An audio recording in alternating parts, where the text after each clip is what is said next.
जवाब नहीं था। उसकी खामोशी चीख चीख कर बोल रही थी, निकाह कर लो मेरे साथ। मगर किसी का इतना ज़र्फ कहाँ था कि कोई इसको हलाल तरीके से अपनाता।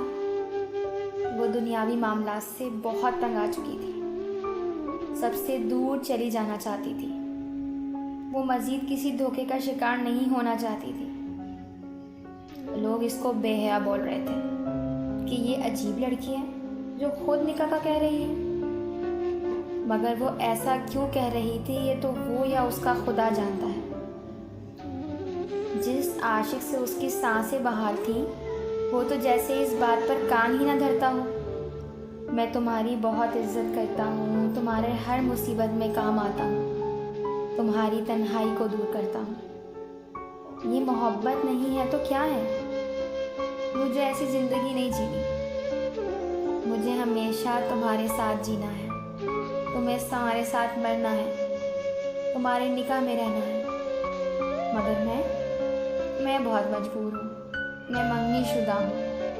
मैं तुमसे शादी कैसे कर सकता हूँ? मैं शादी इस लड़की से करूँगा जो लड़की मेरे वालिदैन ने चुन रखी है। तुम भी ये सारे ख्वाब देखना छोड़ दो। इतना काफ़ी है कि मैं तुम्हारे साथ हूँ। मैं आपसे पूछती हूँ कि क्या ये काफ़ी है? क्या मोहब्बत शरीयत के ख़िलाफ़ कर लेना जायज़ है? वो भी माँ बाप की मर्ज़ी के बिना। क्या फिल वक्त का साथ माँ बाप की मर्ज़ी के ख़िलाफ़ मुमकिन है? जहाँ बात अपनाने की आ गई तो ये बात वालिदैन के फ़ैसले पे आ गई। क्यों? हमेशा लड़की ही क्यों मुँह के बल गिरे? लड़की थी ना, इसलिए नादान थी कि कभी ये वक्त उस पे ज़रूर आएगा। मगर वो तो अपनी ही दुनिया में गायब हो चुकी थी।